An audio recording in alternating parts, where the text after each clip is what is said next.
በቃ ከሁሉም ከጓደኞቹ ከሄርሜላም አረቀዋለሁ ብቸኛ አረገዋለሁ ነበር እያለች እየፎከረችብኝ የነበረው ማለት ነው። እና ያ ነገር ነው አሁን የተሳካላቸው። ስለዚህ በቃ ታስተካክላለህ።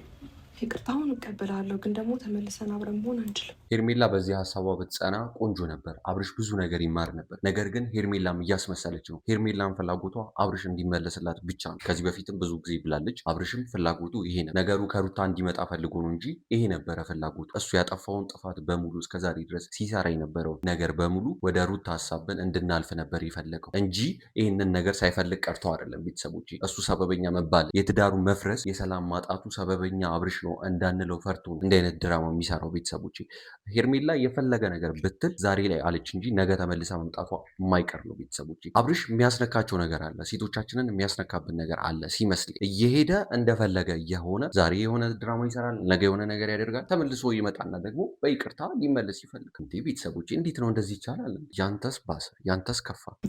ይቅርታውን ከተቀበልሽኝ እኮ አብረን እንደመጀመሪያው መቀጠል እንችላለን። አንችልም። ለምን? ልቤን ሰብረዋለህ። በቃ አሁን መጠንከር እንዳለብኝ ነው የሚሰማኝ። አብርሽ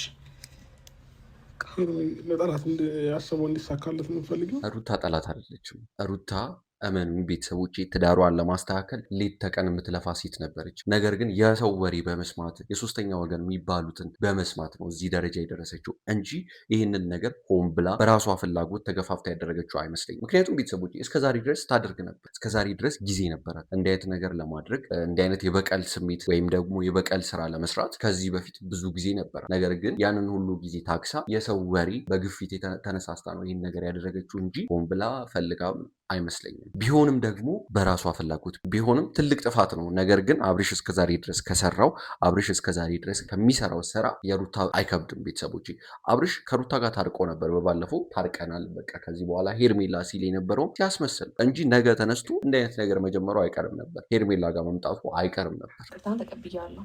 ስለዚህ ከይቅርታ ውጭ ነገር ከዚህ በኋላ የሚያደዋውለን ነገር አለ ብዬ አላስብም። ልቤን ሰብረዋል አብርሽ። ሄርሜላ በዚህ ውሳኔዋ ብትቀጥል በዚህ ውሳኔዋ ብትቀር ቆንጆ ነበር። ለሷም ለወደፊት ህይወቷም ከዛሬ ጀምሮ ህይወቷን ለማስተካከል ከዛሬ በኋላ ለሚመጡ ነገሮች በሙሉ ጸንታ መኖርን ከዚሁ ብትለማመድ ቆንጆ ነበር። ነገር ግን አታደርገውም። ቤተሰቦች በጭራሽ አታደርገውም። አንዴ በእልህ የተጀመረ ነገር ማብቂያው ከባድ ነው። ቤተሰቦች መጨረሻው እጅግ በጣም ከባድ ነው። አሁን ሄርሜላ ተመልሳ እዚህ ነገር ውስጥ ብትገባ ራሷን ነው የምትጎዳው። እንዴት ነው ቤተሰቦች እሳት እንደሆነ እያወቃችሁ እዛ ነገር ውስጥ የምትገቡት? ይሄ ከባድ ነው። ሄርሜላ ተመልሳ አሁንም ነገ መታረቋ የማይቀር ነው። ነገር ግን ጸንታ ብትኖር ለእሷ የተሻለ ነው። ትቆያላችሁ ወይስ ልሄድ ነው? ምናልባት የምታወሩት ነገር አለ? ምን ይልሻል እስኪ ውዴ። ሲጀመር ቤተሰቦች አንድ ሰው በአንድ ጊዜ ሁለት ሴትን እንዴት ሊወድ ይችላል? እንደዚህ አይነት ሰው እኮ ለማንም አይጠቅም። ለሩታም አይጠቅማትም፣ ለሄርሜላም፣ ለትዳሩም፣ ለልጁም አይጠቅሙም። እንዲህ አይነት ሰው ቤተሰቦች ከሚስቱ ጋር ሲጣላ መደበሪያ፣ ከዚች ጋር ሲጣላ ከሚስቱ ጋር፣ እንደዚህ አይነት ሰው ለትዳር ለምንም አይነት ነገር አይጠቅም። በቃ ራሱን ብቻውን መተው ነው። ወደ አእምሮ እስኪመለስ ድረስ አብርሽ ራሱን እስኪያገኝ ድረስ ሁሉም ቢተውት ብዬ አስባለሁ። ብቻውን እንዲሆን እኔ ምኞት አይደለም። ነገር ግን ብቸኝነት በራሱ የሚያስተምረው ነገር አለ ብዬ አስባለሁ። ቤተሰቦች ብቻውን ሲሆን ትዳር ምን ማለት እንደሆነ ይገባዋል። ሰው ምን ማለት እንደሆነ ይገባዋል። ፍቅር ምን ማለት እንደሆነ ይገባዋል። የሰው ፍቅር ሲያጣ፣ ሰው ሲያጣ፣ የሰው ሽታ ሲያጣ የሰው ፍቅር ይገባዋል ብዬ አስባለሁ። ያኔ ይረዳል፣ ያኔ ወደ ልቦናው ይመለሳል ብዬ አስባለሁ። ሄርሜላ በዚህ አሁንም ደግሞ የምናገረው ሄርሜላ በዚህ ሀሳብሽ ብትጸኚ ለአንቺም ቆንጆ ነው፣ ለአብርሽም ቆንጆ ነው። የታዘበን ያየፈራ ለሰከከን ስዳርጊ ሳልጠረጥር ሳለ አሁን ከዚህ ነገር ምን ተማራችሁ ቤተሰቦች? ከአብርሽ ምን ተማራችሁ? እኔ ጋር ያላችሁ ቤተሰቦች እስከዛሬ ምን ተማራችሁ? አስመሳይ ሰው እኔ የተማርኩትን ልንገራችሁ፣ እናንተ የተማራችሁትን ደግሞ ኮሜንት ላይ ያስቀምጡ። አስመሳይ ሰው የሄደ እስከ የሆነ ጊዜ ድረስ እያስመሰለ መኖር ይችላል። እያስመሰለ ደስተኛ ህይወትም መኖር ይችላል። ደስተኛ ጊዜን ማሳለፍ ይችላል። ቆንጆ ጊዜን ማሳለፍ ይችላል። ነገር ግን ጊዜያዊ ነው። ቢበዛ 1 ወር፣ ከዛም ከፍ ቢል 1 ዓመት፣ ከዛም ከፍ ቢል 2 ዓመት እንጂ አይቀጥልም። ደስታው አይቀጥልም። ቤተሰቦች አስመሳይ ሰው መጨረሻው ቆንጆ ሆኖ አያውቅም። ይሄን እየተማርኩ ነው። ገና ነው፣ አሁንም ገና ነው። ሄርሜላ መመለሷ አይቀርም። ይሄ መጨረሻው አይደለም። የአብርሽ መጨረሻው ይሄ አይደለም። በዚህ ሁኔታ ከቀጠለ፣ በዚህ ሁኔታ እያስመሰለ ከቀጠለ ከዚህ በላይ አለ። ገና ከዚህ በላይ ይጠብቀዋል። እናንተ ደግሞ የተማራችሁትን ኮሜንት ላይ ያስቀምጡልኝ። ሚሊዮች እንዴት ናችሁ? ደህና ናቸው? እኔ ደህና ነኝ፣ እግዚአብሔር ይመስገን። ቤተሰቦቼ ዛሬ እንግዲህ ወደ እናንተ ተመልሼ መጥቼላችኋለሁኝ። ተመልሼ እንግዲህ ስመጣ ቤተሰብ ያው በዚህ ሳምንት እየተፈጠረ ያለው ነገር አይታችኋል። ሩታ ማይሆን ነገር ውስጥ ነው ከኔ ጋር ማይሆን እልህ ውስጥ ነው ከኔ ጋር እየገባች ያለችው ማለት ነው። ምናልባት አንዳንድ ጊዜ ቤተሰቦች ትዳር ውስጥ ስትገቡ ልጅነታችሁን ጨርሳችሁ ነው ግባት ያለባችሁ። አባቶቻችን ሲሉን ልጅነታችሁን ጨርሳችሁ ወደ ትዳር ዓለም ግቡ አይደል? ካልተሳሳትኩ እንደዛ ይባላል። እነዚህ ግን ገና ልጅነታቸውን አልጨረሱ። በተለይ አብርሽ ቤተሰቦች አንድ ሰው ትዳር ውስጥ ስትገቡ እሷ እሳት ከሆነች አንተ ውሃ መሆን አለብህ። አንተ እሳት ከሆንክ እሷ ውሃ መሆን አለባት።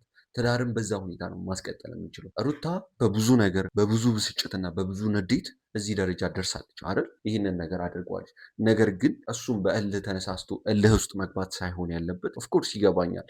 ያደረገችው ነገር በጣም ያናዳል፣ በጣም እልህ ያስነሳል፣ እልህ ውስጥ ይከታል። ነገር ግን ትዳር እስከሆነ ድረስ እነዚህ ሰዎች የያዙት መሀላቸው ልጅ አለ።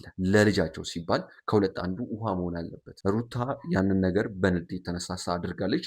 ነገር ግን አብርሽ ተረጋግቶ አሁንም እድሉን ቢሞክር እመኑ ሩታ ትወደዋለች፣ ትመልስለታለች። እሺ ማለቷ የማይቀር እሱ ቢረጋጋ እሱም ተመልሶ እልህ ውስጥ የሚገባ ከሆነ ትዳራቸውን አደጋ ውስጥ ነው እየከተቱ ያሉ።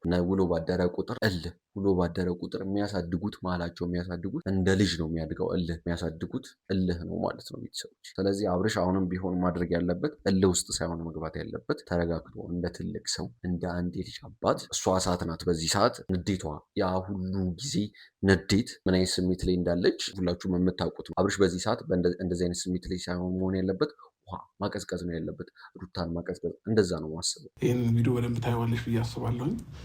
ምናልባት በእንደዚህ አይነት መንገድ አብርሃምን ተበቅየዋለሁ ብለሽ ካሰብሽ በጣም ተሳስተሻል። ራስሽን ነው የጎዳሽው። አሁንም ቢሆን ማለት ነው እኔን የጎዳሽኝ መስሎሽ፣ ግን ራስሽን ነው የጎዳሽው። እና በቀልም ደግሞ አሁን ይሄ ከባድ ነው ቤተሰቦች። እንዳልኳችሁ ነው። አብርሽም ከንግግሩ አንጻር እኔ አብርሽን በዚህ መልኩ አልጠብቁ። ከአንድ አስተዋይ ሰው እንደዚህ አይነት ንግግር አልጠብቁ። ይሄ የልጅ ንግግር፣ አብርሽ እየተናገረ ያለው ንግግር የልጅ ንግግር። እንደዚህ አይደለም። ቢገባሽ እኔ አምኜሽ ሁሉንም ነገር ትቼ ከአንቺ ጋር እየሆንኩኝ ነበረ። በጣም ሄርሜላ እኔ ለእኔ ብዙ ውለታ ውላልኛለች። ግን ደግሞ እነዛ ውለታዎች እንኳን ለእኔ አለ። ለአንተ ውለታ ማለት ምን ማለት ነው? ከአንተ ጋር መታ ስለጋደመች ከሚስት ጋር ስላልተጋደም ወይም ደግሞ ከሚስት ጋር ጊዜ ስላላሳለፍ ወይም ደግሞ ከሚስት ጋር ጊዜ እንዳታሳልፍ ከያዘች አንድ ሴት መታ ከያዘች ከእሷ ጋር ጊዜ እንድታሳልፍ ካደረገች ያ ውለታ ነው ለአንተ? ያ ነው ትልቅ ስራ ለአንተ? ከባድ ከአንቺ ጋር ስሆን ማለት ነው። እና በጣም የተሰማኝ በጣም ነው የከፋኝ፣ በጣም ነው የደበረኝ። በቃ እዛ ጋር ቆሜ መናገር አልፈለኩኝም ይሄንን ነገር ሲናገሩኝ ማለት ነው። እና ቀጥታ ወደ ሩሜ ነው መጥቼ ምንም አንተን አላልኩኝም። በቃ እሷ ምን አይነት ስሜት ሲሰማት ነበር? አብርሽ እስከዛሬ ድረስ ስታደርግ ከነበረው ነገር አንጻር ምን አይነት ስሜት ነበር ሲሰማ የነበረው? ቆም ብለህ ማሰብ ያለብህ እሱን ብታስብ እንደዚህ አትናደድም፣ ትረጋጋ ነበር። ሞር ትዳርህን ለማጠንከር ትሰራ ነበር። በቃ ወንድነትህን ያኔ ነበር ማሳየት የምትችለው። ምን አይነት አንተ ምን አይነት ነገር ስታደርግ ነበር፣ ምን ያህል እሷ ስትናደድ፣ ምን ያህል ሲከፋት እንደነበር። ወዲያው በቃ እምባዬ ውርድ ነው ያለው። በጣም ተናድጄ ማለት ነው። ከፍት ነው ያለኝ የነበረው። እና አንዳንድ ጊዜ አሁን ይሄ ለእሷ እንደ በቀል አይታው ሊሆን ይችላል። ግን ደግሞ እኔ አመኛት ተመልሼ ከእሷ ጋር ሁሉ ነገር ሰላም ሆነ ብዬ በቃ በአሪፍ ሁኔታ እየቀጠልን ነበር የመሰለኝ ማለት ነው። እና በምን አይነት ልክ እንዴት መጣልሽ? በእግዚአብሔር እንዴት መጣልሽ ማስመሰሉን በዚህ ልክ? እንዴት መጣልሽ በዚህ ልክ መዋሸቱን? እንዴት አንዳንድ ሰው ግን እንጃ ይሰጠዋል እንደዚህ አይነት ተሰጥኦና ቢያንስ ትንሽ እንኳን አያስታውቅበትም። ምንም እንኳን አያስታውቅባትም ሩታ። እና በጣም ነው በራሴ ማዝኛለሁኝ፣ በእሷ ማዝኛለሁ። በራሴ ያዘንኩበት ምክንያት ምንድን ነው? ሄርሜላ ብዙ ነገር እየነገረችኝ ነበር። ተው አብርሽ፣ ይሄ ነገር ትክክል አይደለም፣ ተረጋጋ፣ ለሁሉም ነገር እኔ ጋር እውነቱ አለ እያለችኝ ሄርሜላን እየገፋዋት ነበረ። እግዚአብሔርን ነው የምላችሁ። እኔ ከሩታ ጋር ሰላም ከሆንኩበት ቀን ጀምሮ ሄርሜላ ቀን በቀን ቴክስት ታደርጋለች፣ ትደውላለች፣ ምን ትላለች። እና ይህ ሁሉ ነገር እያደረገች የነበረው ይሄ ነገር እንዳይፈጠር ነበርና እሷንም በጣም አሳዘንኳት። የምሬ ነው እግዚአብሔርን። እኔ ዛሬ አሁን ሄርሜላ ከእግሯ ስር ወድቄ ይቅርታ ጠይቃታለሁ እና አልመጣም ማለችኝ ደውዬ። በተደጋጋሚ ስልክ ልታነሳልኝ አልቻለችም። ከዛ የሆነ ሰዓት ላይ እነ ብሩክ ደውለውላት ነው መሰለኝ አንድ ያነሳችልኝ እና እኔ ስላት አልመጣም አለችኝ እና አቤልና ብሩክን እንደምን ማስቸግሪያቸው ሄርሜላን ይዘዋት እየመጡ ነው እና በቃ ምንም ነገር እኔ አልፈልግም ከሄርሜላ ቢያንስ በቃ ይቅርታውን እንኳን ትቀበለኝ፣ ይቅርታ ታድርግልኝ። የምሬ ነው። በጣም ነው ያስከፋዋት፣ በጣም ነው ያስደበርኳት። እሷን ለእኔ ደስታ በዚህ ልክ የተሯሯጠች፣ እኔን ለማስደሰት በዚህ ልክ እየሄደች፣ እኔ ግን እሷን መግፋት አልነበረብኝም እና ያም ተሰምቶኛል። ያው ሩታ እቅዷ ተሳክቶላታል። የሩታ እቅድ ምንድን ነው? በቃ ከሄርሜላም ከራሷ ማሸሻኝ ብቸኛ እንደሆን ከጓደኞቼ ማሸሻኝ ብቻዬን እንደሆን ወይ እንደ አብድ ምናምን ጨርቅ እንድጥል ነበር ፍላጎቷና እኔ ደግሞ ይሄ መቼም ሊሆን አይችልም። ለምን ራሴን በደንብ አውቀዋለሁኝ። የሰው ልጅ ይወድቃል፣ ይነሳል፣ በሀሳብ ይስታል፣ ይመለሳል እና ሰው ነኝ፣ ተሳስቼ ነበረ። ግን ደግሞ ተመልሼ ከእሷ ጋር ሆኜ ከሩታ ጋር ሆኜ ነገሮችን ለማስተካከል እየሞከርኩ ነበረ።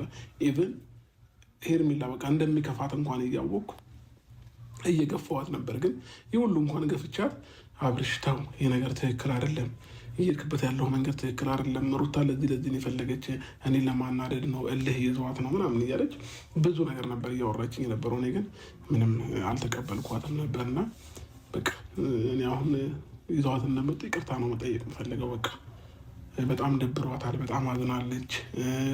ከዚህ በፊት እኔ ሄርሜላ እስከ ዛሬ ስንት ወራችን 4 ወር 5 ወር ሊሆን ነው ከተዋወቅን። ከተገናኘንበትና ከተዋወቅንበት ጊዜ ጀምሮ ሄርሜላ እኔ ስልክ ወዲያው በአንድ ጥሪ ነው የምታነሳልኝ፣ ቴክስት ወዲያው መልስልኝ ምናምን። አሁን ግን በቃ ትናንትና ማታ ዛሬ ቀን ሙሉ ደወልኩላት፣ ምንም የመለሰችልኝ ነገር አልነበረም። በመጨረሻ አማራጭ የተጠቀምኩት በአቤልና በብሩክ ያው መጀመሪያም ሄርሜላ ወደ እኔ ጋር ስትመጣ አቤልና ብሩክ ነው ይዘዋት የመጡትና በእነሱ በኩል አድርጌ አንድ ጊዜ እንድታወራኝ አደረግኩኝና በአካል መጣ ደግሞ ያለውን ነገር ለማስረዳት እሞክራለሁኝ። በምን አይነት መንገድ እንደማሳምናትም አላውቅም። ብቻ ቤተሰቦች ይቅርታዬን እንድትቀበለኝ ነው የምፈልገው እና ለሁሉም ነገር ፈጣሪ መልሳለሁ እና ሩታም እኔ ምንም ለእሷ ክፋት አልመኝም። የልጄ እናት ናት። ምንም ቢሆን ምንም ነገር አይደርስባት፣ ደስተኛ ትሁን፣ መልካም ህይወት ይግጠማት። እንደፈለገች መቀጠል ትችላለች። የፈለገችውን ነገር ማድረግ ትችላለች። እሷን ለእኔ በቀል እንዳሰበች ለእሷ እኔ በቀል መልሼ አላስብም እና ፋሚሊዎች መጡ መሰለኝ። ክፍት ነው መጡ መሰለኝ እና እንኳን ደህና መጣችሁ። ሰላም ነው ብሩክ፣ እንዴት ናችሁ? ደህና ነሽ? ሰላም ነው አቤላ፣ ሰላም ነው? ደህና ነሽ? አለሁ ሁሉ ሰላም። ለምሮ ስልክ ማታነሽልኝ ኤርሚ?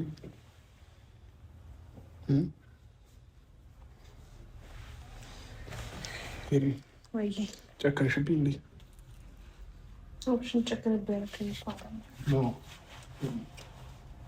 እንደዚህ አይነት ባህሪ እንደሌለሽ ነው የማውቀው።